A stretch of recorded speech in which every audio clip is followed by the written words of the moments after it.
Hello students, welcome back to the second lecture of class 9 geometry. पिछले लेक्चर में हमने फर्स्ट एक्सरसाइज देखी थी ज्योमेट्री की। आपने अब तक ज्योमेट्री में फर्स्ट एक्सरसाइज में आपने इस बारे में सीखा कि एक लाइन सेगमेंट पे हम डिस्टेंस को कैसे मेजर करते हैं। उसके अलग अलग तरीके हमने देखे कि उसको दो पॉइंट्स के बीच में डिस्टेंस कैसे निकाला जाता है। आज के इस लेक्चर में हम बहुत ही कुछ बेसिक चीजों से शुरू करेंगे। जैसे कि हम शुरू करेंगे आज सबसे पहले पॉइंट से कि पॉइंट क्या होता है, क्योंकि हमारे चैप्टर का नाम है बेसिक्स ऑफ ज्योमेट्री। तो आज हम सबसे पहले शुरू करेंगे कि पॉइंट क्या है। अगर मैं आपसे कहूं कि इस पॉइंट को डिफाइन करो तो पॉइंट क्या है, इसका कोई डेफिनेशन नहीं है ज्योमेट्री में। बस हम मान लेते हैं कि ऐसी दिखने वाली चीजों को क्या कहते होंगे, पॉइंट कहते हैं। वैसे ही दूसरा आता है लाइन सेगमेंट, कि लाइन सेगमेंट किसे कहा जाता है। लाइन सेगमेंट क्या होता है, अगर दो पॉइंट्स के बीच में एक फिक्स डिस्टेंस लिया जाए, जैसे कि सपोज करो ए और बी के बीच में जो डिस्टेंस है वो 5 सेंटीमीटर है, तो ये क्या कहलाएगा, लाइन सेगमेंट कहलाएगा। ठीक है। इसके अलावा एक और होता है जिसे हम कहते हैं रे। रे क्या होता है, उसका एक एंड फिक्स होगा और दूसरा एंड इनफाइनाइटली आगे बढ़ता जाएगा। जैसे कि अगर सपोज करो यहाँ ए है, यहाँ बी है और यहाँ सी है, तो इस एंड से तो फिक्स है, इस एंड से बढ़ेगा नहीं, यहाँ से रुका हुआ है, और इस एरो से यहां से क्या हो रहा है, बढ़ता जा रहा है, तो ये क्या कहलाएगा, रे कहलाएगा।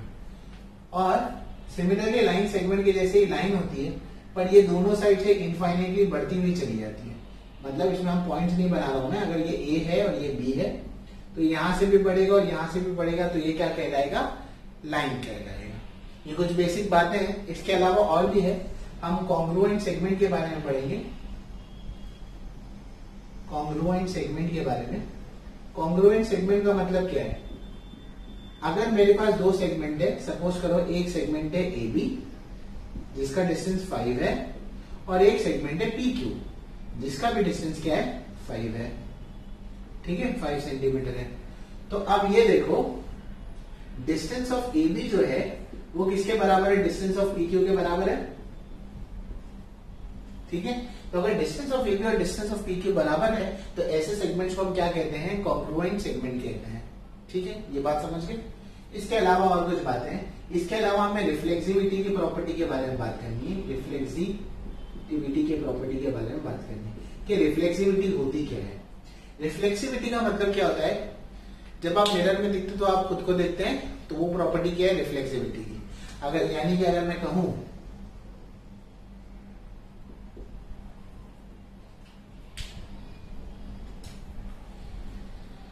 यानी कि अगर मैं कहूं कि सेगमेंट ए बी जो है वो कॉन्ग्रुएंट है सेगमेंट ए बी के, तो ये रिफ्लेक्सिविटी है। ठीक है, ये हो गया। दूसरी आती है सिमेट्री। इस सिमेट्री में क्या होता है, अगर मैं ये कहूं कि सेगमेंट ए बी जो है सेगमेंट सी डी के बराबर कॉन्ग्रुएंट है, तो इसका उल्टा भी ट्रू है, यानी कि सेगमेंट सी डी जो है वो किसके कॉन्ग्रुएंट है, सेगमेंट ए बी के, तो ये क्या कहलाएगा, सिमेट्री में आ जाएगा। ठीक है, समझ गए। तीसरा होता है ट्रांजिटिविटी। ट्रांजिटिविटी में यह होता है, अगर मैं बोलूं कि सेगमेंट ए बी जो है वो कॉन्ग्रुएंट है सेगमेंट सी डी के, और सेगमेंट सी डी जो है वो कॉन्ग्रुएंट है सेगमेंट ई एफ के, तो इसका मतलब ये है कि सेगमेंट ए बी किसके कॉन्ग्रुएंट है, सेगमेंट ई एफ के कॉन्ग्रुएंट है। इसे हम क्या कहते हैं, ट्रांजिटिविटी कहते हैं। मतलब अगर ए के बराबर है तो रिफ्लेक्सिविटी है, ए बी के बराबर और बी ए के बराबर है तो सिमेट्री है, अगर ए बी के बराबर है और बी सी के बराबर है तो ए सी के बराबर है, तो वो क्या है, ट्रांजिटिविटी। इसके अलावा भी कुछ और बेसिक बातें हैं, फिलहाल के लिए आपको इतनी पता होनी चाहिए जब मैं एक्सरसाइज को शुरू कर रहा है। तो प्लीज इसको नोट डाउन करें और फिर हम आज की एक्सरसाइज पर चलते हैं। ओके, मैं इस पर रब कर रहा हूं। इसके अलावा एक और एक बात बतानी जरूरी है, जो मिड पॉइंट होता है। मिड पॉइंट का क्या मतलब होता है, अगर सपोज करो आपके पास एक वाटरमेलन है, क्या बोलते हैं उसे हिंदी में, तरबूज कहते हैं। अगर आपके पास एक वाटरमेलन या तरबूज है, ठीक है, एक वाटरमेलन या तरबूज, अगर आप उसको मिडिल से काटेंगे तो क्या होगा, दो इक्वल हिस्से में डिवाइड होगा। तो सेम ज्योमेट्री में भी यही होता है।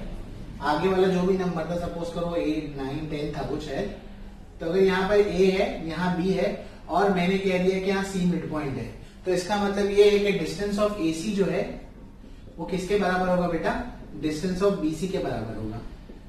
ठीक है, तो ये मिड पॉइंट कहलाता है। समझ गए? या मैं बोल सकता हूं कि डिस्टेंस ऑफ ए बी अगर निकालना है तो, या डिस्टेंस ऑफ ए सी निकालना है तो डिस्टेंस ऑफ ए बी का हाफ कर दो, ठीक है? ऐसे भी आगे समझ आ जाएगी बात मैं क्या कह रहा हूं, ठीक है?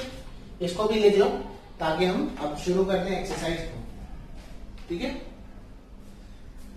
तो अब हमारी एक्सरसाइज हम देखते हैं कि क्या है।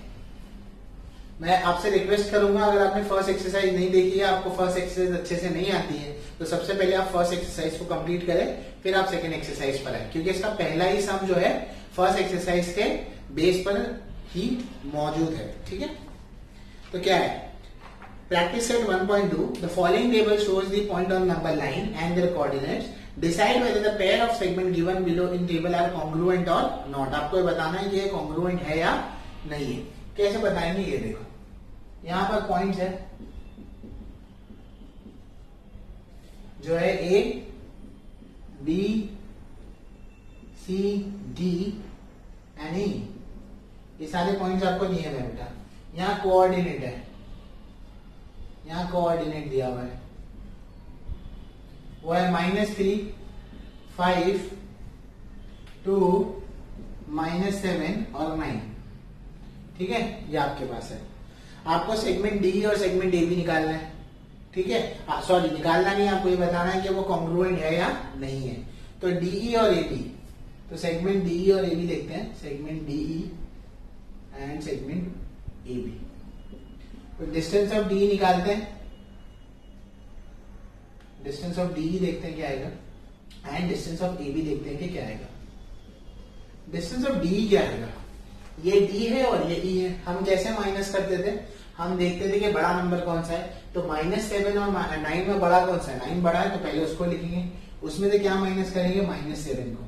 तो ये हो जाएगा 9 + 7, और 9 + 7 कितना होता है? 16 होता है। तो ये डी का डिस्टेंस आ गया। डिस्टेंस ऑफ ए बी निकालेंगे।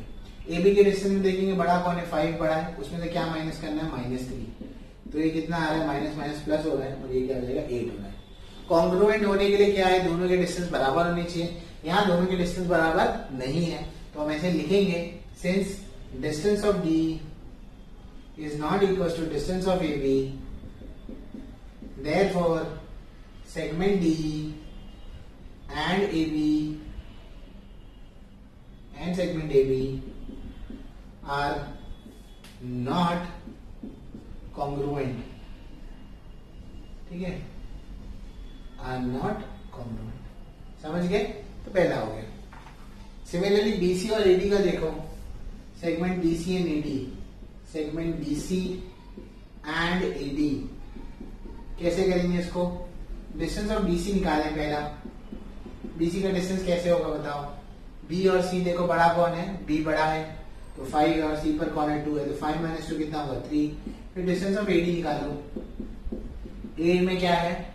-3 है, डी में क्या है? -7 है। माइनस में उल्टा होता है, जो छोटा होता है वो बड़ा होता है, तो यहाँ आएगा -3, उसमें से क्या माइनस करेंगे? -7। तो ये होगा -3 माइनस माइनस प्लस हो जाएगा, 7 - 3 कितना होगा? 4 होगा। फिर सेम यही कंक्लूजन हम लिखेंगे यहाँ पर। क्या लिखेंगे? Distance of BC is not equal to distance of AD। फिर लास्ट लाइन आप सेम कॉपी करें, यहाँ से सिर्फ BC लिखें और AD लिखें और लिखें नॉट कॉन्ग्रुएंट, ठीक है? ये दोनों को लिख लो।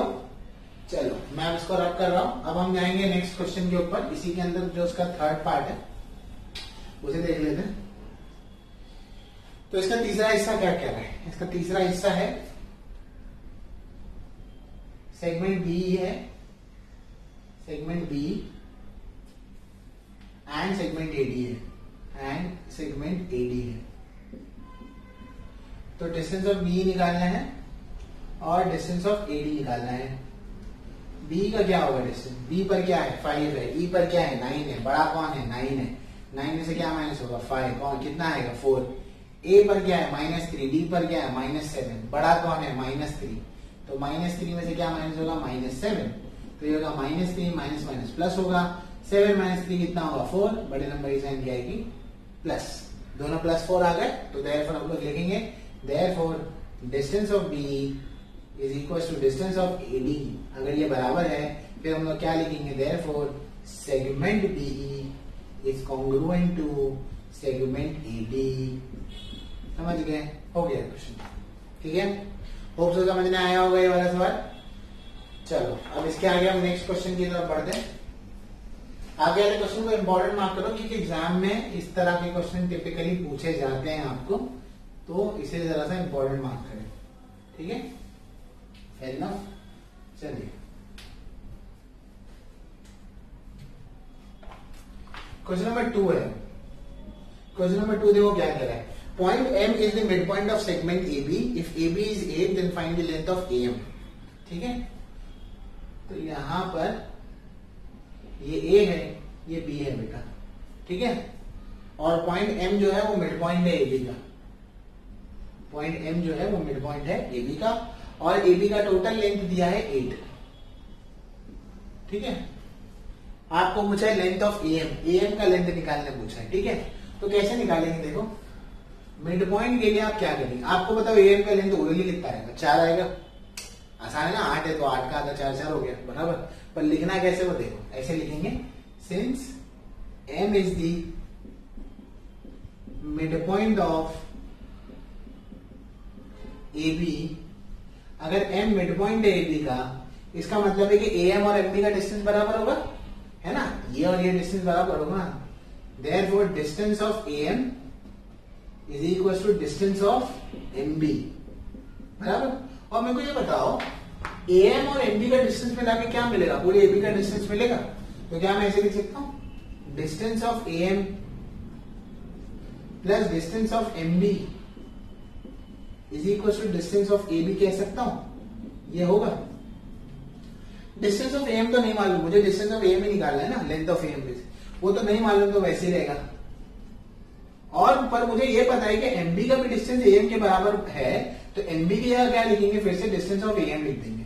और मुझे एबी का डिस्टेंस मालूम है, कितना है, 8 है। डिस्टेंस ऑफ एम और डिस्टेंस ऑफ एम 2 बार आ गया, तो लिख देंगे 2 times distance of M is equal to कितना होगा, 8 होगा। 2 1 जा 2 4 जा, सो डिस्टेंस ऑफ एम कितना आ जाएगा बेटा, 4। डिस्टेंस ऑफ एम कितना हो गया, 4 हो गया। तो अगर ये 4 हो गया तो यहाँ भी क्या आएगा, 4 आएगा, और यहाँ भी कितना आ जाएगा, 4। आपको लेंथ ऑफ एम पूछा था, तो फाइनल आंसर में आप लिख देंगे therefore length of M is 8 units. ठीक है, अगर सेंटीमीटर मीटर का भी नहीं दिया होता है तो यूनिट्स लिखने का। ठीक है, तीसरे क्वेश्चन पे जाएं। Point M is the mid point of segment C D, if CP is 2.5 find the length of C D. ठीक है, देखो क्या है क्वेश्चन, देख लो। Point P is the mid point of C D, ये सी डी है, इसका मिड पॉइंट क्या है, पी है। आपको दिया सीपी की लेंथ 2.5 है, और आपको पूछा है कि पूरी सीडी की लेंथ क्या होगी है। कैसे करेंगे इसको, फिर वो सेम वही लिखो, सिंस पी इज दी क्या है, ये मिड पॉइंट वाले काम एक ही तरीके से करने होते हैं। Since P is the mid point of C D, अगर ये मिड पॉइंट है सीडी का, तो क्या होगा, डिस्टेंस ऑफ सीपी किसके बराबर होगा, डिस्टेंस ऑफ सीपी बराबर होगा डिस्टेंस ऑफ पीडी के। अरे बराबर है नहीं, अगर सीपी और पीडी का डिस्टेंस बराबर है, तो देयरफॉर अगर ये 2.5 तो ये भी 2.5 होगा। देयरफॉर डिस्टेंस ऑफ पीडी क्या आएगा, 2.5 आएगा। पर मुझे पूरा लाइन का डिस्टेंस निकालना है, तो ये दोनों को ऐड करना पड़ेगा, सिंपल सी चीज है ना। तो लिखेंगे distance of CP plus distance of PD is equal to distance of CD. तो 2.5 आएगा यहाँ पर भी क्या आएगा, 2.5 आएगा, यहाँ आएगा डिस्टेंस ऑफ सीडी। तो आगे लिखेंगे देयरफॉर डिस्टेंस ऑफ सीडी क्या आएगा, 2.5 कितना होगा, 5 होगा। समझ गए, ये क्वेश्चन नंबर 3 कंप्लीट हुआ आपका। अब हम जाएंगे क्वेश्चन नंबर 4 की तरफ।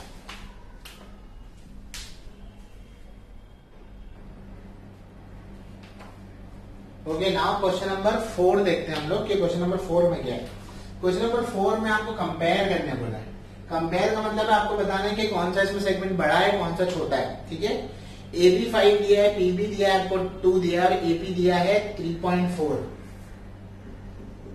AB दिया है 5 सेंटीमीटर, BP आपको दिया है 2 सेंटीमीटर, और AP आपको दिया है 3.4 सेंटीमीटर। ठीक है, तो इसमें सबसे बड़ा AB है, उसके बाद AP है, और फिर BP है। तो क्या करेंगे, ऐसे लिख देंगे therefore AB is greater than AP and AP is greater than BP। Solve हो गया, बस इतना ही करना है। ठीक है, चलो इसको ले लो। अब हम आगे बढ़ते हैं। अब हम जाएंगे हमारे अगले क्वेश्चन की तरफ। क्वेश्चन नंबर 5 है, ठीक है। 4 कंप्लीट हो गया, 5 और 6 है, फिर तुम्हारी एक्सरसाइज कंप्लीट हो जाएगी। ठीक है, अब क्वेश्चन नंबर 5 देखते हैं। क्वेश्चन नंबर 5 में आपके पास ये दिया हुआ है, यहाँ पर एक रेफरेंस डायग्राम है, उसको देखकर आपको आंसर लिखना है। राइट, पहला है write the name of the opposite ray of RP. RP के अपोजिट में जो रे है वो पता लगानी है। ये आरपी है, इसका डायरेक्शन यहाँ है, तो इसके अपोजिट में कोई भी एक रे का नाम लिख दो। अगर आरपी यहाँ इस डायरेक्शन में जा रही है, आर है और ये पी है ना, तो ये इस डायरेक्शन में जा रही है, इसको देखोगे तो अगर ये इस डायरेक्शन में जा रही है तो उसके अपोजिट वाले किस डायरेक्शन में आएंगे? इस डायरेक्शन में जाएंगे, बराबर। जो एंड पॉइंट होता है ना, वहां से उसका डायरेक्शन पता लगता है। तो ये पी यहाँ है, तो ये यहाँ जा रहा है, ठीक है। ऐसे तो आर देखोगे तो यहाँ भी जा रहा है, यहाँ भी जा रहा है, तो पी डिसाइड करेगा। तो पी का जो भी एंड पॉइंट है उसको देखो किस तरफ है, इस तरफ है, ठीक है। तो आरपी की अपोजिट रे बतानी है, तो आरपी की अपोजिट रे क्या? आर एस ले लो या आर टी ले लो, जो चाहिए वो ले लो, आर एस और आर टी, दोनों में से कोई। दूसरा सवाल ये है कि right the intersection set of ray of P Q and RP. Intersection का मतलब क्या? कॉमन, ऐसी जगह जहां पर पी क्यू और आरपी दोनों आ रहे हैं। पी क्यू कहां है? ये है। आरपी कहां है? ये। अब सपोज करो ये आरपी है, हाँ ये आरपी है, ये रे है, तो ये आगे बढ़ेगा, और ये पी क्यू है, ये भी आगे बढ़ेगा।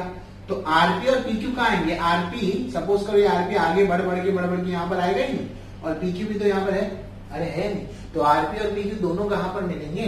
किस सेट पर मिलेंगे? पी क्यू पर मिल जाएंगे, है ना, समझ गए। तीसरा, right the union of P Q and Q R. Union मतलब मिला लेना, पी क्यू और क्यू आर को मिला लो। तो पी क्यू और क्यू आर को मिला लो, तो पी क्यू तो छोटा और क्यू आर बड़ा है, तो ये दोनों को मिला लो तो क्या बनेगा? क्यू आर ही तो बनेगा। तीसरे का आंसर क्या आएगा? क्यू आर आएगा। समझ में आ रहा है? ठीक है।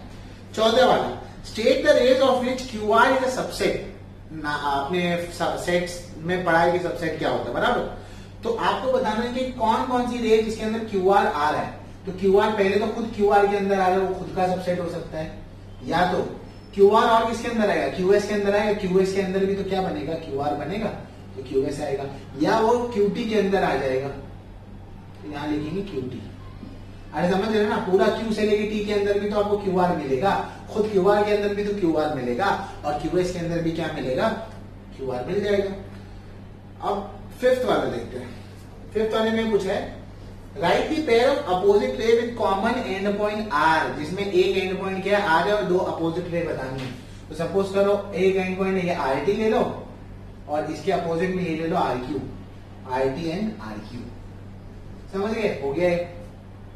इसके अलावा क्या पूछा है? क्वेश्चन नंबर 6 है, write any two rays with common end point S. Opposite नहीं बोला है, सिर्फ एंड पॉइंट एस होना चाहिए। तो एक ले लो आर एस ले लो, और एक पी एस ले लो जिसमें एंड पॉइंट एस आ रहा है। समझ गए? लास्ट वाला, right the intersection set of SP and ST. SP और एसटी, ये एसपी है और ये एसटी है ना, यही दो पॉइंट बोले ना, एसपी और एसटी। तो ये एसपी यहां से लेके यहां तक है बेटा, और एसटी यहां से लेके यहां तक है। तो ये एसपी और एसटी कहां पर मिल रहे हैं, वो कौन से सेट पर मिल रहे हैं बताना है। देखो एसपी को लोगे तो ये तो यहां जा रहा है, एसटी यहां जा रहा है, तो ये एक सिर्फ पॉइंट पर मिलेंगे, कोई सेट पर नहीं मिलेंगे, वो सिर्फ एक पॉइंट पर मिलेंगे, और वो पॉइंट क्या होगा? एस। समझे? ऊपर वाले में भी क्वेश्चन नंबर 2 देखो ऐसे ही था, पर वहां पर वो लोग यहाँ पर पीक्यू पर आकर मिल रहे थे, तो एक सेट बन गया पॉइंट का, 2 पॉइंट हो गए। यहाँ पर एक यहाँ जा रहा है, एक यहाँ जा रहा है, तो जो कॉमन पॉइंट है वहीं तो मिल सकते हैं ना, तो पॉइंट क्या आएगा? ऐसा आएगा। तो इस तरह से क्वेश्चन नंबर 5 भी कंप्लीट होता है। अब हम लास्ट वाला क्वेश्चन देखेंगे जो है हमारा क्वेश्चन नंबर 6। ठीक है, होपफुली ये समझने आया होगा तुम लोगों को। तो ये होने के बाद अब जाते हैं, ठीक है, क्वेश्चन नंबर 6 को शुरू करते हैं। तो आपके पास ये पूरा एक रेफरेंस फिगर है। पहला पूछा है, state the point which are equidistance from B, मतलब बी से जिनका डिस्टेंस इक्वल है। तो बी से जिनका डिस्टेंस इक्वल होगा वो कैसे मालूम पड़ेंगे? जो भी नंबर चूज कर रहे हो बी के साथ दूसरे वाले को, उनको माइनस करो और आंसर सेम आना चाहिए। जैसे कि अगर मैंने बी और सी चूज किया तो इसमें से इसको जब माइनस करोगे तो 2 आएगा। अगर मैं बी और ए को चूज करूं तो इसमें से इसको माइनस करोगे तो भी क्या आ रहा है? 2 आ रहा है। तो एक तो बी से जो इक्वी डिस्टेंस में वो ए और एक सी है, तो पहला पेयर है ए एंड सी का। दूसरा, इसके अलावा भी एक पेयर बनेगा, वो कौन सा बनेगा मालूम है? एक होगा पी और डी का। क्यों? देखो इसको रब कर दूं, मतलब देख के पता लगा लिया करो यार, बहुत बड़ी बात नहीं है। अब यहां पर देखोगे, अगर P और B को ले लो, ये P है और ये B है, ये दोनों को ले लो, तो B कितना है? 2 है, उसमें से P माइनस करोगे तो -2 है, कितना हो जाएगा? टोटल 4 हो जाएगा। अरे होगा ही नहीं। और B और D को लोगे, 2 और 6 को लोगे, तो 6 में से 2 को माइनस करोगे तो कितना आ रहा है? 4 आ रहा है। यहां भी नंबर सेम आ रहा है, तो यहाँ क्या आएगा? P एंड क्या होगा? P एंड D होगा। हो गया पहला सवाल कंप्लीट। दूसरा, right the pairs of equi distance, right the pairs of point equi distance from Q, Q से इक्वल के डिस्टेंस पर। अब देखो ये यहां से देखोगे, ये Q बीच में आ रहा है, U और N के, तो पहला तो क्या आएगा? U एंड N आएगा। अरे डायग्राम से ही देख सकते हो ना, नंबर क्या वहां पे क्या मैटर करेगा, मतलब जो भी है, यहाँ 3 है, यहाँ 5 होगा, तो यहाँ पर भी 1 का डिस्टेंस और यहाँ पर भी। तो वैसे Q से देखोगे तो यहाँ भी 2 के डिस्टेंस पर है और यहाँ भी 2 के डिस्टेंस पर है, तो कौन सा है? वो P एंड R। ठीक है। तीसरा सवाल देखो क्या है, डिस्टेंस फाइंड आउट करना है UV, PC, VB and UL। ठीक है। अब UV का डिस्टेंस निकालते हैं। U क्या है? -5 है ना। V क्या है? 5 है। बड़ा नंबर कौन है? 5 है। तो डिस्टेंस ऑफ UV कैसे निकलेगा बताओ? 5 में से क्या माइनस करोगे? -5, तो ये क्या हो जाएगा? 5 + 5, और 5 + 5 क्या होगा बेटा? 10 होगा। हो गया। फिर कौन सा है? PC। मैं इसको जल्दी इसलिए कर रहा हूं क्योंकि तुम्हें आता ही है। P कितना है बताओ? P कितना है? -2 है। C कितना है? 4 है। बड़ा 4 है, तो 4 में से क्या माइनस होगा? -2, तो 4 + 2 कितना होगा? 6। वही तो फर्स्ट एक्सरसाइज करी थी, वैसे ही है ना। फिर VB है, डिस्टेंस ऑफ VB पूछा है। VB कैसे निकालेंगे? V पे क्या है? 5 है, B पे क्या है? 2 है, तो 5 में से क्या माइनस होगा? 2। 5 में से 2 माइनस करेंगे तो कितना आएगा बेटा? 3 आएगा। UL है, डिस्टेंस ऑफ UL क्या होगा? U कितना है? -5 है, ये -2 और ये -3 आएगा बराबर। UL पूछा है, U -5 है, ये कितना है? -3। बड़ा कौन है? -3, उसमें से क्या माइनस करेंगे? -5, तो ये होगा -3 माइनस क्या होगा? प्लस। 5 में से 3 माइनस होगा, क्या बचेगा? 2 बचेगा। That's it. ठीक है, we are done with the exercise. ठीक है, अपनी पूरी एक्सरसाइज कंप्लीट होती है। यहाँ पर हमने सारे प्रॉब्लम्स किए।